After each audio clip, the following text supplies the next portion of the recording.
Thank you. So good afternoon, everyone. Good afternoon. Welcome to the eighth, last and final episode of SCM Talk Show, Season 3. The previous episode was on virtual yet real-time supply quality management. That was quite interesting. This episode is going to be another interesting episode on demand-driven finished goods replenishment.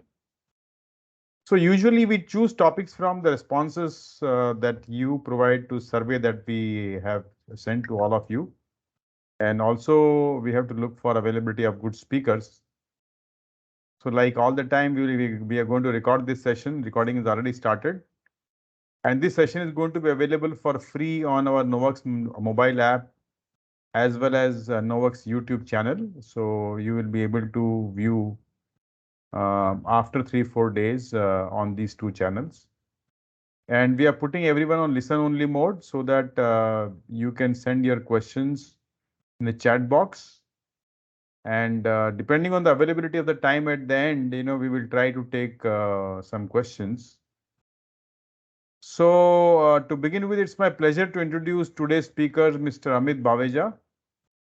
Amit is Director Supply Chain, Kellogg's South Asia. I think Kellogg's is a very well known on our breakfast table. He's a seasoned business leader with profound experience as a supply chain professional with about 19 years of cumulative experience in procurement, planning, logistics management, manufacturing, strategic sourcing, and value creation through partnerships. He joined Kellogg's in October 2021. Prior to Kellogg's, he worked for Asian Paints for more than 22 years in various key leadership roles, including internal audit and risk management, value creation, supply chain resource center, purchase, logistics, and planning. So I think it's a very interesting journey from internal audit to supply chain, and we'll ask him, how did he land into supply chain from internal audit? That we will ask him a little later. In his last role with Asian Paints, Amit was business head Sri Lanka, Nepal, Bangladesh, South Pacific Islands, where he was managing the P&L for these countries. He's known for his track record of bringing consistent and sustainable improvement. From academic point of view, he graduated from IIT Kharagpur and postgraduate diploma in management from IIM Ahmedabad. So he's a highly academically accomplished man. In his leisure time, Amit follows cricket and listens to old Hindi songs. He's married and has a daughter. So welcome Amit to this talk show. Yeah, thanks a lot, Ravindra. I think it's a great opportunity. Thanks for inviting me. And when I heard about this concept, I think it's very interesting. And CM Talk Show, it goes a long way in propagating the supply chain, I would say, arena across the board. So, especially given the kind of topics which I have seen, which you have done, I think it's an amazing opportunity for me and privileged to be part of this show along with. And thanks you and Nishtus for inviting me. I would say thanks to you for accepting our invitation to share your practice-oriented insight with our listeners. So I think coming to today's topic, Amit, my first question would be, what is demand-driven replenishment? That's a very interesting question, and it reminds me of goes back to the days when I joined Asian Paints. This was about 23, 24 years back, and at that point of time, there was a system which was getting deployed in Asian Paint, which was a ROL reorder level driven system, I basically for was I certain set. was I was going to ask you about next question about that, whether this is same as ROL. Yeah, so basically the uh, yeah, so conceptually I think they stem from the same this thing, because the demand driven, as it says what it means. That's the most interesting part of it. It's led by demand. It's led by demand, as in the replenishment will be basis what the demand is, and you sell. So basically it's driven by the sales. So basically the stock deployment is decided basis the sales which happens in a unit or in a location, in a SKU, or so on and so forth. So it's completely the start point of it is demand. uh, and Right. and and and to that extent, it makes, I would say, in many ways life easier, because finally, when you're deploying the goods or SKU or whatever, it's there is a demand for it. and it's not going to go out there and sit in the form of excess inventory or whatever. Also, in the you can use the inventory very productively in the whole process. And we know in any business, and you mentioned I managed a business, there will be always inventory will never be enough. And you have to get the best level of supplies or service level out of an inventory. So in the process, this becomes a very productive way of deploying the inventory and getting the right service level, what you desire in the market. So, and of course there are but this evolves. This is a very basic explanation for it. It evolves significantly in the way you do it, the kind of norms the way you calculate the norms, the way you dynamically manage it, the kind of dynamic sourcing you may be doing. So all these things just multiply the complexity, and how well All you right. manage those complexity decides the service level and the inventory you are able to sort of keep. So how it is different than ROL that you actually mentioned, the reorder level, and how it is similar to demand-driven MRP? So, I would say conceptually, there's a lot of things which are common, because for at the end of it, reorder level is also decided by what is the kind of stocking you want to keep at at a location. Mainly decide, and conceptually I'm sure many of the we have got August audience there. Many of them will understand the concept. Mainly they are driven by the variability, the basic lead time, basic demand, and basic variability which is there in lead time and demand. So it's combination of that. And also, but also basis this thing, once the stock falls below a certain level, you deploy what is required to be deployed, right? So but this as a basic concept can be sort of accentuated in many ways. So one is, for example, you go from season to off season, you go from off season to season, right? So how do you manage these norms? That's one this thing. Second is, you may decide upon a norm, how frequently you revisit the norm, so that the effectively we are able to manage the servicing as well as the inventory this thing. You don't want to have an excess stock. Sorry, there's a little bit of background noise. You don't want an excess stock, and simultaneously you don't want a shortfall in servicing. So all these three, two or three things put together, the system becomes much more evolved. And that's where then it becomes like completely demand driven, I would say. Because even in a basic ROL based system, you'll define a norm, it will be a start point, but you may not, you may manually revisit it in certain frequency, but it's no, normally you don't revisit it dynamically. And the system that itself is suggesting and implementing the norms. Then it starts becoming, in the maturity stage, I would say it goes from level 1 to maybe level 3 or level 4. Okay, so so I'm sure you would have had your shelf life of freshness also as part of the norm. I mean, Yeah, and uh, and and and that's something you brought a very valid this thing, Ravi. There, this becomes very, and especially for our products, and I'm sure many of you would have relished our products. We are in the category of breakfast cereal. We are in the category of snacks, Pringles. Some of you would have tasted it. In the breakfast cereals, I'm sure you would have had opportunity to taste our cornflakes, chocos, especially your kids. Many of you would have kids, and then they would have tasted it. And muesli. So there are a whole range of products which we offer, including the healthy oats. Right. So now one of the thing about the food products, and typically if you look at some of you who are part of the food industries, is the shelf life. And typically, for example, the products which we offer have 9 months shelf life. Oats is little higher; it's to the extent of 12 months. Now here, the biggest challenge is to ensure the service with a limited inventory, and you exactly. Yeah. can never have enough of it. So Yeah. basically, and the as a supply chain professional, we understand the concept. How do you get the best inventory? You get the best inventory productivity by having the delayed deployment. Keep the stocking central, keep the lead times, and the lead times still short. I'm just saying it's easier said than that, but I'm saying it because that's also important. And also alongside, manage those variabilities really well. So, and that's where the demand driven system helps a lot, because you're going to deploy only once there is demand, and your Right. stock is not going to be stuck in a location when there is no demand, and it has an impact on your freshness of the product.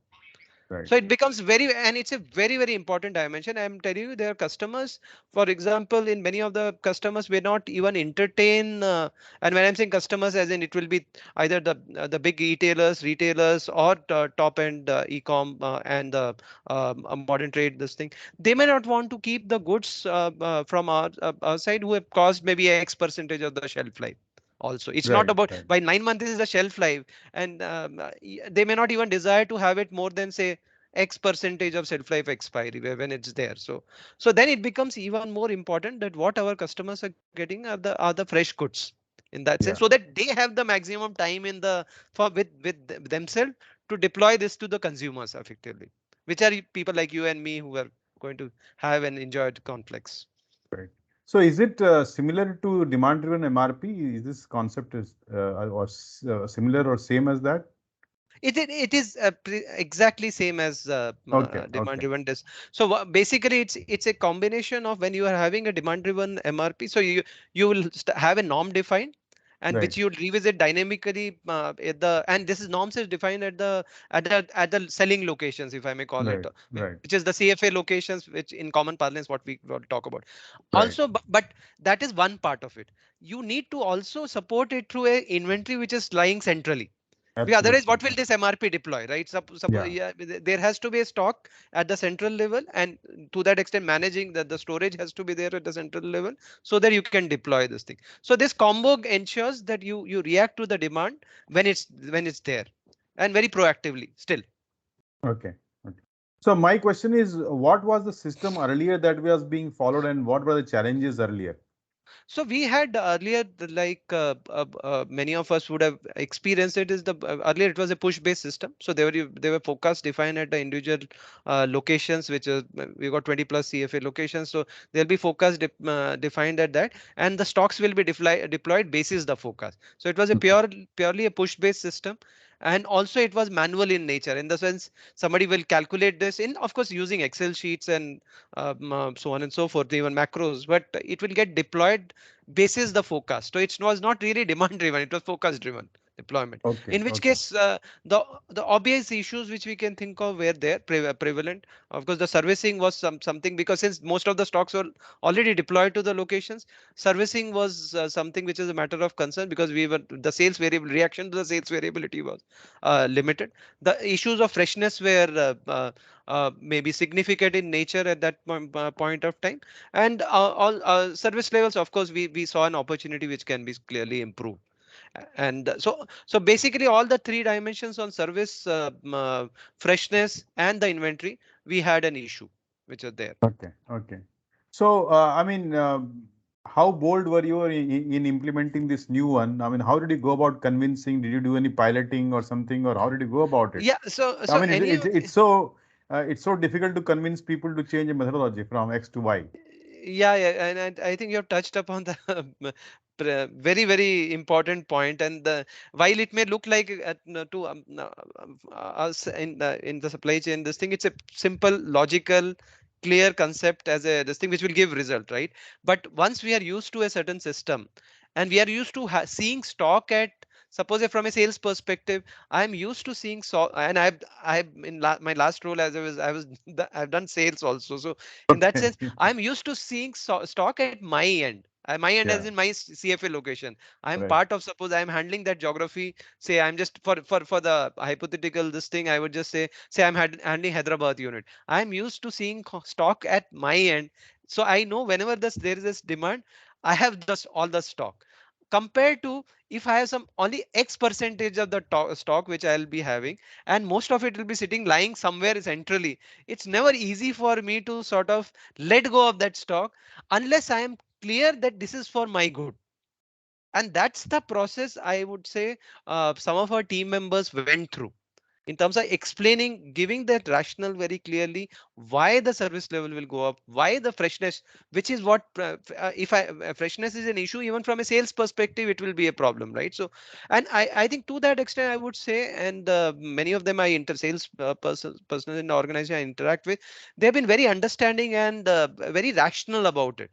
So it went through a series of discussions and convincing them why this system will be better. Once they were convinced, I think there were no looking back. And today I can tell you, many of them would know possibly more than the newcomers who will be there in supply chain about this system, in and out, including dynamic changing of norms, including whether the norms have been reset. People in sales are tracking but norms versus actuals, what you will be Oh, carrying. okay. And it That's comes interesting. at times, you'll not believe, it comes as a report to me if it's short of the norms. And that Oh, to me is the highest level of evaluation, to be frank, as a excellent, if excellent, someone is able to keep a track of it. I hope I've excellent. answered your question, Ravi. Yeah, yeah, yeah. So one more question is, how did you go about piloting it? Which location did you take first, and to convince everyone else also in the organization, or did you go So for the whole one? yeah, this was that sense, done as a big bang kind of approach. Okay, It okay. was it was deployed all across, and there was a lot of conviction which the members had that we will be able to make a difference. Of course, it went through a series of evaluation. We found conviction in it, and there were the people like, including my predecessor, who went through that journey, and right from start they were convinced of the concept. I think that's the starting point. They're convinced that this concept will work. Then it's about the tool. And Okay. So I, incidentally, it got deployed when it was in the middle of the COVID. It helped when there was no clarity on oh, what the demand will be. And you see the classical, I would say, the this thing which happened, the situation which happened. It happened at a time when there was COVID and there was a lot of uncertainty of demand, oh, and which okay. and which geography the demand will be. And in such situation, demand driven is the best way to go, because you So did don't even know COVID? what. Yeah. So did COVID really help your implementation, or Uh, it uh, made it more so difficult?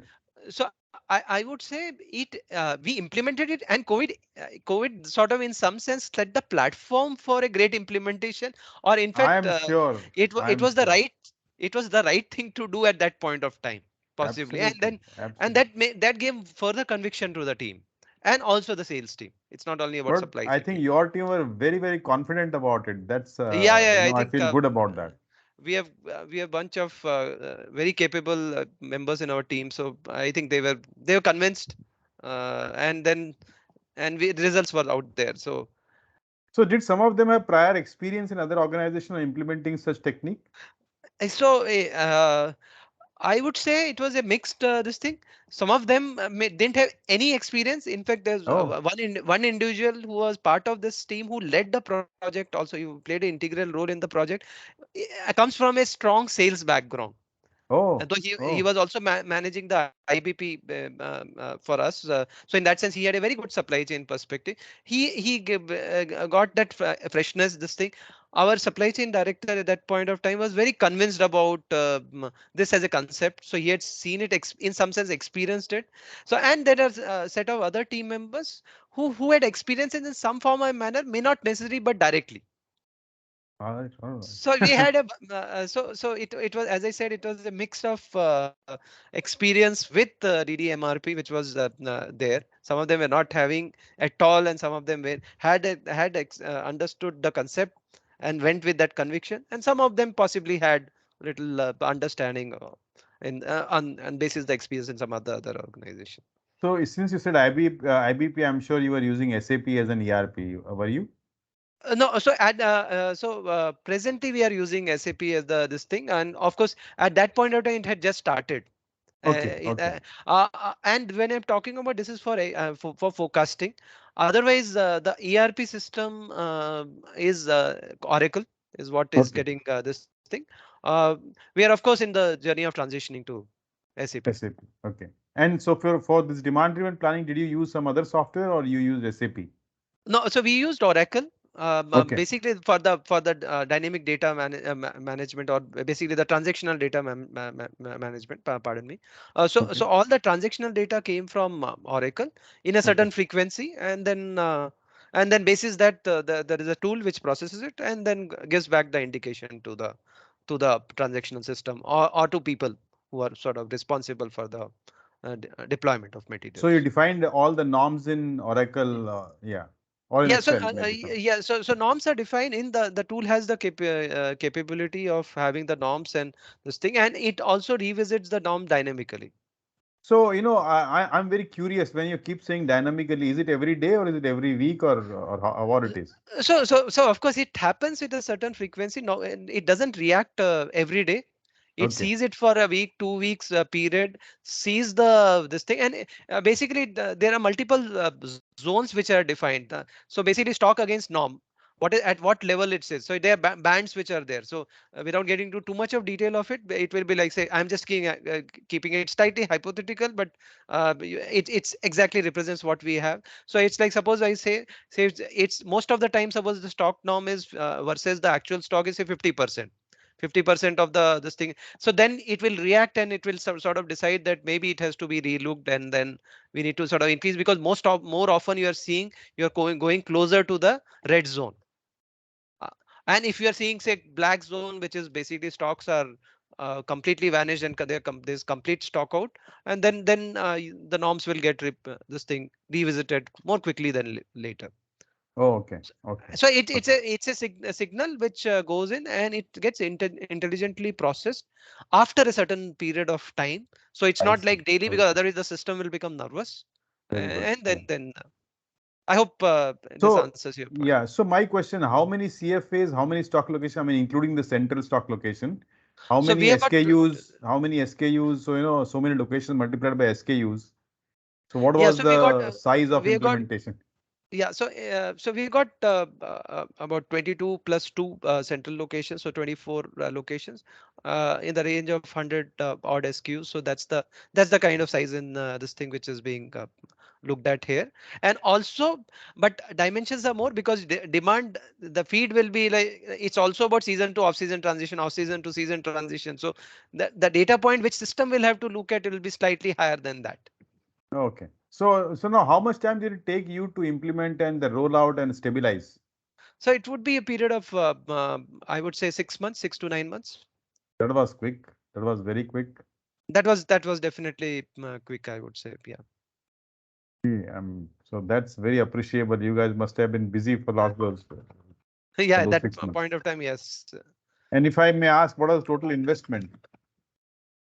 Yeah, so that is something but it was something which is which gave us justification for this thing, bang for Okay. buck very quickly. Okay.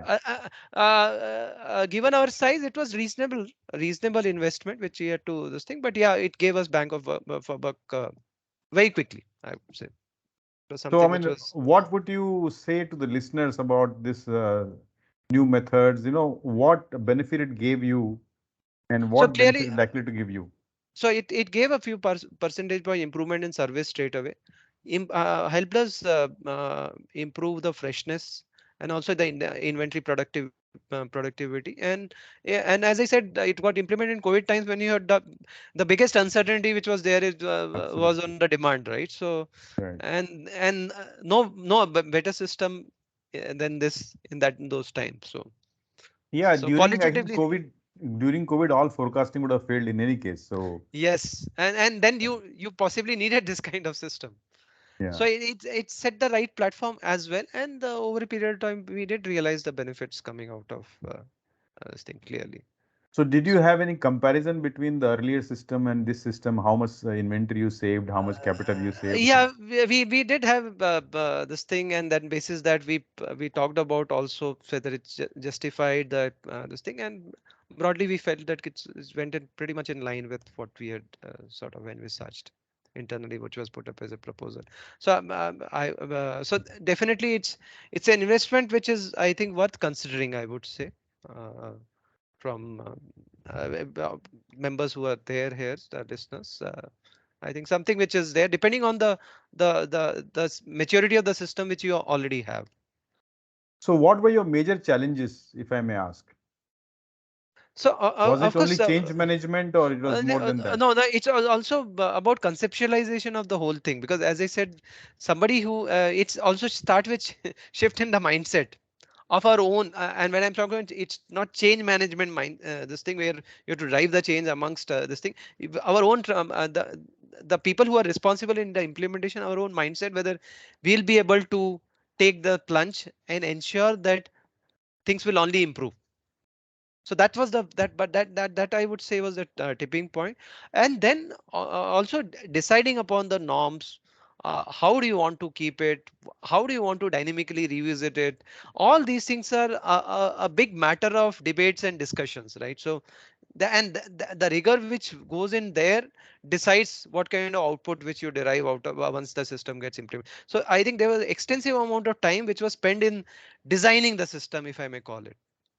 And how about training? How many people were involved directly and indirectly, and how much you had to train them? Yeah, so yes, it went through a pretty extensive amount of this thing. Thankfully, the team size, it doesn't require for too many members to get involved. It's onboarding, yes, because many people have to be onboarded because they have to get used to this as a new concept. But at least from a team standpoint, they were a member of less than 10 who will be the pivotal member in driving the system. And yes, it went through a and they were part of those discussions, and in so to that extent it got ingrained as the, so it happened gradually, I would say. Okay, uh, so did you have to go to travel to see? I mean, or during COVID time, I think traveling was also not allowed. So did you? Thankfully it's all get implemented in the system, so it was not something, Okay. and you can monitor it in the system. That's the elegance of the whole approach and the process followed for it. So you don't really need to travel because all the data points are there at your fingertips centrally. Everybody was working from home and you still could implement. Yeah, yeah, yeah. That's And wonderful. everybody was convinced that this is working well. Very good. Excellent. Excellent. Yeah, we did not hear about, shelves are out of Kellogg's, products. We didn't hear about anything like that. So I'm sure it worked well. Yeah, yeah, yeah. No, of course, there were a lot of work which was done in the background, including the work done at the factories to keep the day in day out churning on the production in those time also. Not an easy this thing, but we have a great pool of leaders at the factory who ensure that things are running. Logistics, the whole logistics, ensuring the things are moving also, right? So in so many sort of lockdown situations, how do you ensure that all the approvals are there, licenses are there for people to sort of operate, and you get the trucks at the right time and they get dispatched at the right time and reach the customers. So extensive amount apart from system, of course, extensive amount work happened there, which together I think made a difference. So you also spoke about reducing the lead times. So what did you do about reducing lead times in terms of transportation, logistics, or replenishment, or whatever sourcing or whatever? So So what strategies were you? of course, so one of the this thing of reducing the lead time is revisiting the production frequency of the products which we are making. So and that is something which makes a difference. And we know, for example, and given again and linking to the point which you only sort of brought up some time back, where you reminded that it's a food, this thing in some sense, in a subtle way, I would say that that becomes a very important this thing, because ours is not the industry where you can sort of make it in any very where the this thing is say once in 60 days or not the most desirable situation to be in, and that adds to the lead time, and also the creates issues on the freshness part. So many of the products which we sort of revisited from a frequency perspective, many of the products we looked at from what can be done in a multi-plant this thing. We have got two plants, and whether we can produce in both the plants versus one plant, and then thereby structurally reduce the lead time, and also making the right choice about the locations where the CFA locations are, whether they are the right place to ensure that we are closer to the market. So it's a combination of all these which made, and few more factors, I'm keeping it short, which made the difference in terms of bringing the lead times down.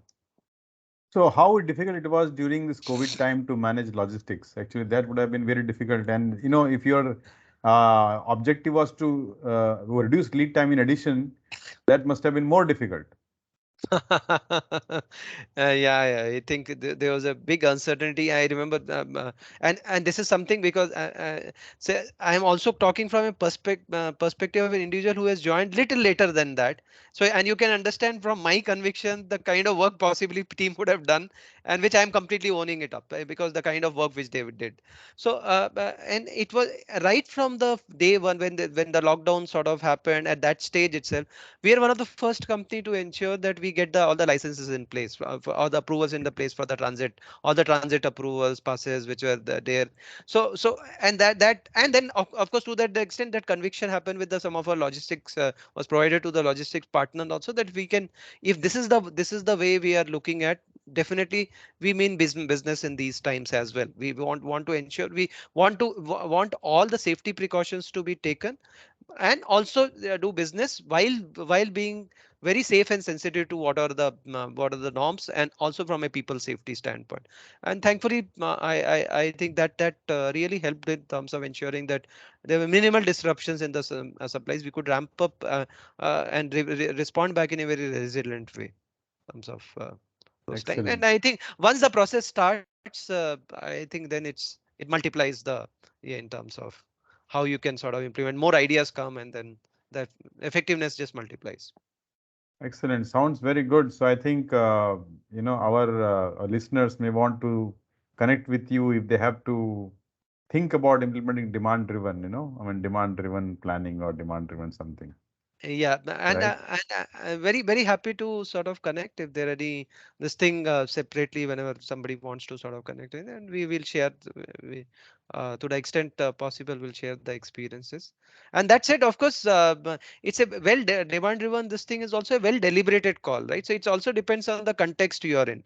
I just wanted to touch upon it this thing, because especially I've seen organizations of 1x scale and size in a different industry. Say paint industry is a very different, food of a certain say scale and size. So a lot of it depends on the context which you are having, and whether you have to have a push based, pull based, within the products, which product should be push based, pull based, still keep the central inventory. How do you keep it push based but demand sense, have a very solid tools which gives you which captures the demand sensing, which does the demand sensing rather for so that you can deploy it very quickly while keeping it central.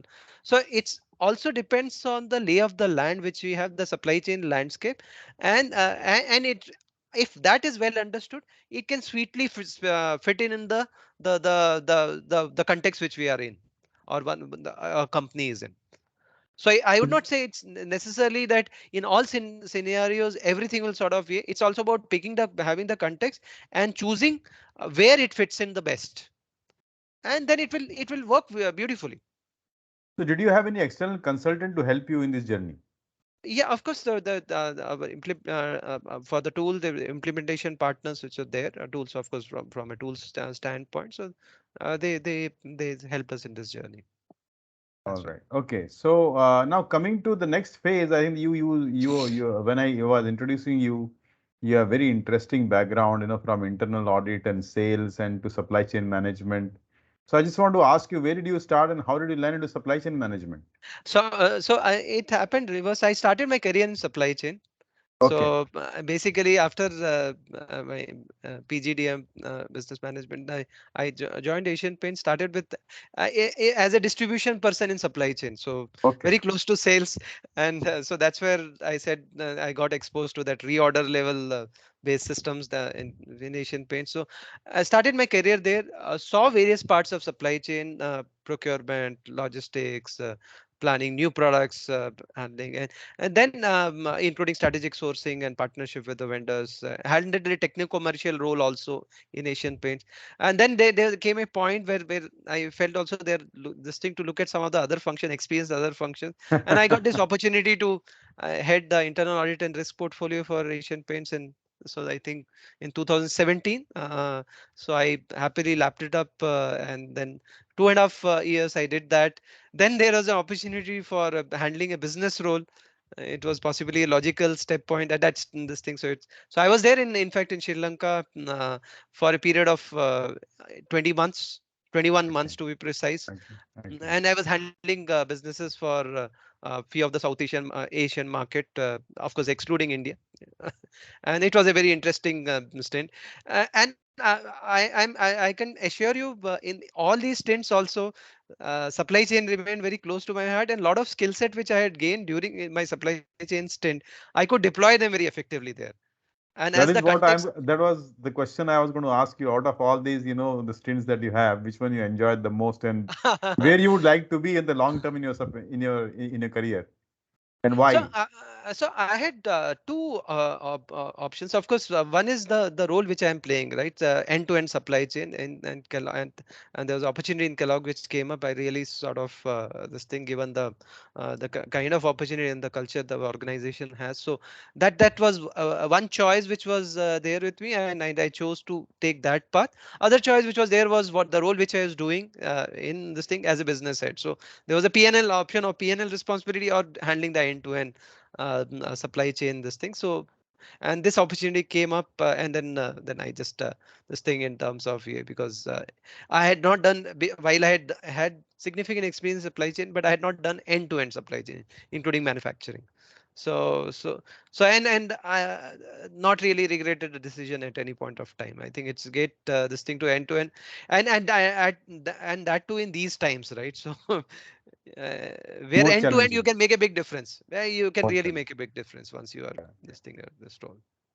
So why actually you are, the supply chain interests you? What is the reason? Yeah, oh, As compared to that's other professions. that's a very I would say a very tricky question, and it makes me goes back to some. So when I started my this thing in supply chain, I think it was more because I had an engineering background.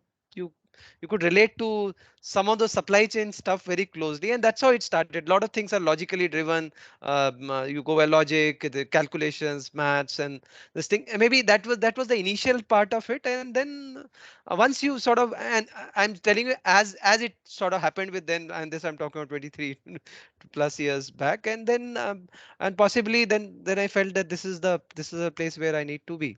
And then and that said, when I experienced the business role, I experienced that, and that's something, and a lot of this background in supply chain helped me sort of do Okay. possibly well in that role as well. So what a lot of commonsensical things, logical, analytical, and some of those things which we day in day out play with within supply chain, experience within supply chain, is something possibly interests me the most. So what was the aha moment in your career? Some event or some project or something that you would like to talk about and still sticks in your mind. Yeah, uh, you so know, and maybe even another type of event which sticks in your mind for another reason. That could have been better. yeah, so there were a few aha moments, and in fact there are many of them. In fact, I'll pick maybe one or two which is there, something which is was in this thing I was and this was not really supply chain thing. I'll come to some of the supply chain examples also. So when I was there in Sri Lanka, I was handling the this thing of merging two companies. That's one of my role as a part of as business role. The two companies which are there, one of the acquisition which was done a few years back, the idea was to merge both the companies, and that was a very interesting experience because different culture, different way upbringing of both the organizations. How do you handle that? Not ensure that your supply chain piece is well, and now I'm trying to bring the supply chain background also well integrated between both the companies. Dealer interface is managed really well from the sales side, and backend is completely sort of taken care of. And then you have got, so we have got, and now I'll start bringing more and more supply chain exam. For example, we had one plant which were making one products for one particular company, other plant was making it for a. How do you ensure that you get the right amount, right listing of products in both the thing? How do you do the line appropriate line balancing? How do you decide which stream to be produced in which location, so that you have the most optimal servicing and also minimize the cost this thing there. So a very interesting thing for, and mergers have got a very great this thing in terms of the managing change. So very interesting stint, I would say, and very interesting sort of, yeah, from a this thing. And I'm sure, given an opportunity, I'm sure some of you would have experienced it. If you're not, lap it up whenever it comes on your way. I think it tests you, but you grow as an individual significantly. And then apart from that, I would want to share the experience of one of the roles, which is about strategic sourcing. And I have seen the power of innovation or co-innovation in that, especially when you interact with our business partners on a ideation setup. Normally many of us are used to interacting with them in a negotiation setup, right? So always you would have this thing, and we'll like to become the champion and get the best prize. This thing they will get so that's a very different setting and very important setting. Not to, I'm not disregarding the importance of that setting, but when you interact with suppliers in terms of what we can together create, and that there are a lot of opportunities which comes out, and which many of them you realize, how did I miss it? And it happened, and it comes out because suppliers tells you, this is what I have, the capability which I have, this is what I can offer. You look at it with an open mind, not with a negotiation mind, which typically otherwise we'll look at, and then you realize the opportunity just multiplies. And that's the other experience which I have gone through, and which was, I would say, we started with one session, one of the session which we had with the supplier. It's really, I can tell you, I would have been interacting with that supplier many times. This interaction in an ideation setting, Ravi, I must tell you, it gave me a completely different perspective. And we had a techno-commercial Excellent. discussion, technical team also. We approach things with a very open mind, and that just Excellent. multiplied the effect of the this thing outcome coming out, and the co-innovation which could happen thereof. This thing. So I would say. Excellent. Excellent. So I think you have been you're having a great career in supply chain management. What is your advice to our listeners? How they can accelerate their career in supply chain? What they need to do? What they need to have? So not really trying to get into a very gyan mode, if I may call it this thing, or some of us will call it in the loose this thing, global gyan mode. But I would just say two or three things what I've experienced. Uh, make the most of the opportunity which you have. That's one, and never give up on any opportunity which comes on your way for a change. Not, and don't necessarily stick to a particular area in supply chain. If for example you get an opportunity to handle procurement, go for it. It will test you, it will keep you humble, but you learn a lot, and you will be able to, and if you give your best, you'll ensure that you deliver also in that role really well, and you'll make a difference. So keep yourself open as much as possible and make most of what you have currently. These are the two things. So that you, Okay. whenever opportunity comes calling, or whenever opportunity beckons, then you go for it. And in whatever your current role, you create opportunities. So it's both. Great. Great. Okay. So anything specific which helped you in your career? So one thing which I would say helped me really in my career is these changes which kept on happening in a Okay. certain frequency. It kept me humble because and you start with a sense of insecurity, and that ensures that you are humble, and that made me learn. So which area you would say other than supply chain management, a supply chain manager should have? I So mean, supply chain. I would say a very good understanding of sales is required. Very good Okay. understanding of what a customer wants, a consumer wants is greatly helps you in terms of your perspective in supply chain. And I've seen it happening within me when I did that transition. Because otherwise, I'll tell you one more thing which happens with us folks in supply chain is we become very internally led. कि वो sales ऐसा बोल रहा है, sales ऐसा कर रहा है, सेल्स के इस तरह से आ रही है, ये हॉकी स्टिक है, ये सुन नहीं रहे हैं, ये फोरकास्ट देते हैं, उनका एक्यूरेसी नहीं देख. Many of these mindsets, right? Once you start entering, you'll start really understanding where it's coming from. Then you will appreciate what you need to do to ensure that you get the best this thing of creating the partnership with sales, and get the best out of for supply chain also. It's a win-win in true sense. It's not that you will compromise. When I'm saying this thing, let me be very clear. You are not going to compromise on the tricks of the trade from supply chain point. You are going to not compromise on KPIs of supply chain.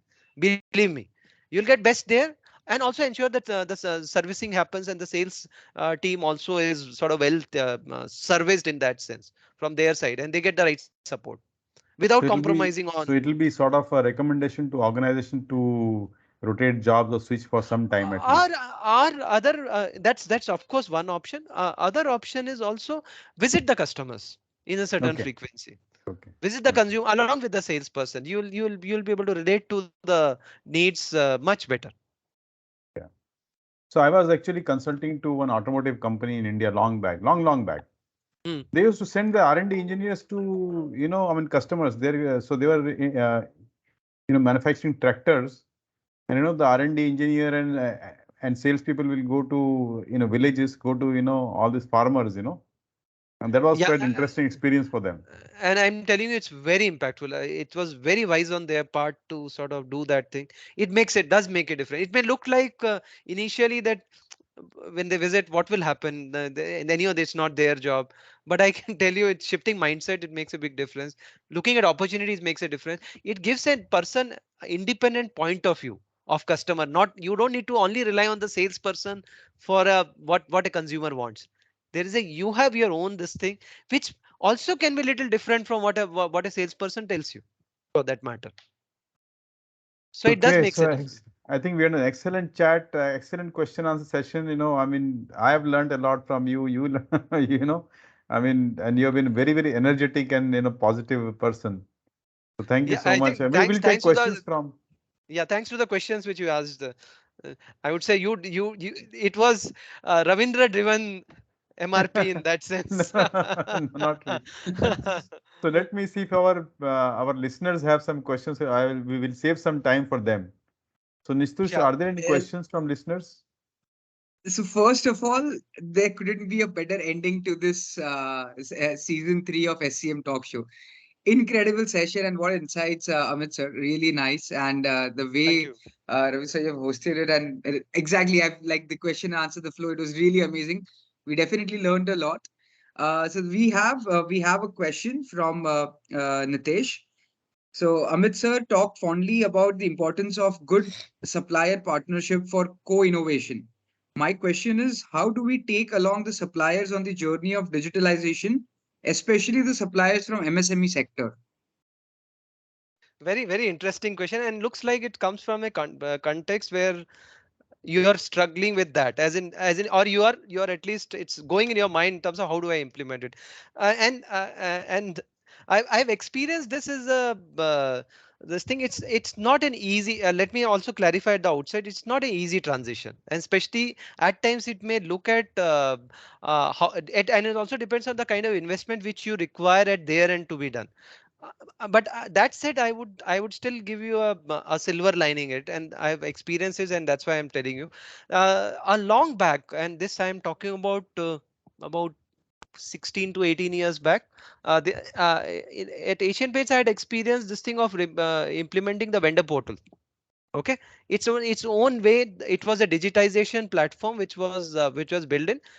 A lot of investment went from the company side, company as in I'm saying from Asian Paint side at that point of time, where you created that portal. The investment was done by the company, and you onboarded some of the and many of the suppliers are also MSME in that sense, where by giving them a very simple interface. Okay, in which, and placing very simple expectation in terms of what they have to do. For example, it started with this thing where all the dispatches which they were putting in what they were making, they were keying in the system. It gave from Asian Paint standpoint, it gave the visibility on what's there in transit, what got dispatched, so that it reduced the follow-ups, so to say. And from their side also, it reduced this thing, because otherwise somebody will call them up once they put it in the portal. And alongside other benefits, and this is just one small benefit I am talking about. Other benefits is, on the portal everything is visible. For example, what's the account statement and those kind of things, everything is this thing. So you don't need to interact with the people, and you can get most of the details here, and your queries then start from after capturing all this information, what is remaining. And that gives us gave them also a lot of conviction. And I met some of them during the this thing, and they had trained some in each of the this thing. Given that simplicity of the system, they were able to train some XYZ person in their this thing, who was able to do that thing with basic understanding of Excel, basic this thing of logging into a portal and putting the keying in the numbers, and that still made a difference, I would say. So I just gave a very, I would say, simple example where it worked really well. Thumbs up. But that said, the change management takes time. So don't assume and identify, go one by one, go step by step in terms of who are your top 20 in the MSME, where you, in terms of transactionary, it makes a big difference to you as an organization. go with them, manage the change, and don't at least I am of belief in such kind of this thing. Don't spread yourself too thin. Otherwise, what will happen? The energy will get lost there, and you want impact also coming simultaneously. Otherwise, the journey doesn't remain energizing. Perfect. I think that certainly answers the question. So, Amit sir, actually, I have a question, and also congratulations to you for winning the first prize at SCPC Innovation Award.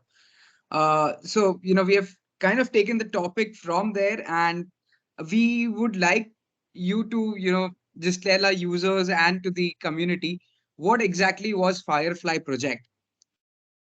Yeah, sure. So this was a project which is a name coined for the DDMRP project which we did.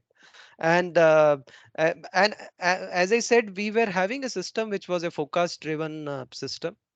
There was a deployment which was happening basis the forecast, and we had set of opportunities in that system. I'm not calling them issues, but I'm calling them as opportunities, whether in terms of improving the freshness, improving the inventory productivity, improving the service levels at the CFS. So these were the three opportunities which were recognized, and basis that options were explored, and we felt that the system, and I'm saying in this case my predecessor felt that the system possibly, and he had a strong conviction, I completely second the conviction as well, felt that maybe a DDMRP kind of system would work really well for us, and then that's how the transition journey for transition began.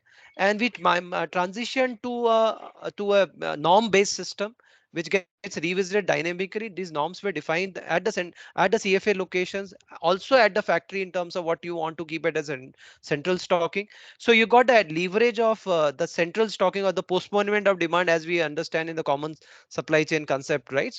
And also ensure that you react once there is a demand. So basically it's demand led, and also, yeah, and you are keeping the most of the inventory centrally so that you can react well whenever there is a requirement. So in simple, and it gave us benefit on all the three counts which I mentioned, whether on the service level improvement, inventory productivity, and the freshness improvement on all the three counts. So in nutshell, that said, I think it required a lot of toiling and blood and sweat which went through in terms of ensuring it gets delivered on time, and also we realize the full benefit out of it. Uh, uh, but it was a very interesting journey. And Amazing, amazing. So I just have a follow-up question on that. I think I probably missed out, or I've already covered. You may just ignore that. But how was DDMRP as a concept chosen for this particular implementation? Like, why DDMRP? Why not any other technique? No, so since we were already on a push based this thing, and we knew that a focus based driven has its own set of challenges, especially given that you got a variety of this thing demand requirements coming out of the CFAs and 20 plus locations, not a easy this thing to handle, and you're having freshness challenges also. So that the basic this thing was to see how do I get the best out of this thing by reducing the improving the freshness, getting the right inventory productivity out of this by keeping it central. And in that sense, DDMRP fits in very classically there, right? So it was one of the best choices to make. I would say making the choice was easier, not as difficult as this thing. But that said, let me complicate the matter a bit, this thing. But moving ahead, as you sort of scale up, as you get into more multi-plant kind of this thing, when you have capacity shortages, there'll be one point when you will revisit, is this the best way to approach it, whether I need to create a cluster within set of SKUs where we deploy this, for the balance I do something else, this thing. Maybe at some stage I'm sure we'll reach that stage as well, but not now. Maybe I would say 2 to 3 years down the line. So it's that's why context is very important. For example, I'll just take a 20 seconds to explain this thing. For example, if many of us in some of the companies would be experiencing huge hockey stick. If there's a huge hockey stick, suppose 30% of the sales happen in last 2 days, you realize DDM MRP may falter if you do it en masse. because you can't have 30% reaction time, reaction happening or to that extent sale in 2 days time, right? When suddenly there is a 30% demand, you can't sort of react. It causes creak in the infrastructure itself. You can't just multiply the resources and ensure that gets managed. So you have to use a Correct. mixed option. So I'm just giving examples. So it's the context has to be right. And then basis that you choose the right this thing. In our case, possibly context was the perfect for DDMRP choice. Perfect. Perfect. Pretty simple and easy to understand that. Thank you so much. So I'll just give an opportunity to the audience to, if you would like to unmute yourself and ask any question, we'll just give you 5 seconds, 10 seconds for that. So, I am interested in asking question, Amit. How do you manage the hockey stick? Hockey stick is a big pain in every industry. How did you manage that? So thankfully in Kellogg, I would say a lot of this thing is, and given the freshness is one of the key area, and the sales is also very proactive on that. There's a lot of this thing which happens on a more on a regular. The sales regularity is very prominent, I would say. I've experienced this acoustic and must why this thing where possibly freshness is not as important because you got huge shelf life and it's an acoustic I treat it very simply. Most of the times when you in exams, many of us choose the last 2 days and study the most. So it's, and I don't see it as a something which is a taboo or something, right? It so it's also about I would say gradually working with the sales. For example, I'll give an classical example how it was sort of this thing in one of the previous organization. uh, 15th of the month there was an incentivization mechanism created for the dealer. So you ensure that it finally at the end of it you ensure that if you have a X% of sale by this date, you are able to sort of manage it very effectively, and then the hockey stick sort of started subsiding, if I may say so. So this is just one classical example which I am saying. So and say by 20th 21st a certain amount of this thing. So how you design the schemes, and that's where the working closely with sales teams and your understanding of what a customer wants also becomes very important. And you create that openness with the sales folk or the person also, and they are open to look at these ideas. Great, Perfect. wonderful. Perfect. So I think we do not have further questions from the group and the audience as well.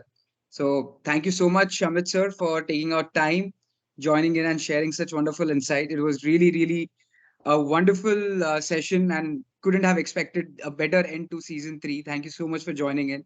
My Thank you, pleasure. Ravi sir. My pleasure. Thank you. Very happy to be part of this group. As I said, I think this is a very interesting concept you guys are doing to propagate supply chain awareness across. I think this is amazing, and really privileged to be part of this thing. So thanks for inviting me here. Thank you. Thank you so much. Thank you Thank you so so much. much, Ravi Thank sir, you. for conducting this session once again. And thank you, audience, for sticking with us for all the 8 episodes, joining us for the SCM Talk Show Season 3. I hope you have a lot of insights taking back and something that you will implement in your companies. Please do spread about the talk show and YouTube channel of KnoWerX Education to your friends and colleagues. We will soon come up with SCM Talk Show Season 4. So stay tuned on our social media, keep following us, and you will get the details soon. Till then, please take care and have a great weekend, everyone. Thank you so much. Thank you so Thanks. much. Thank you. Thanks. Thank you. Thanks. Bye. Bye bye.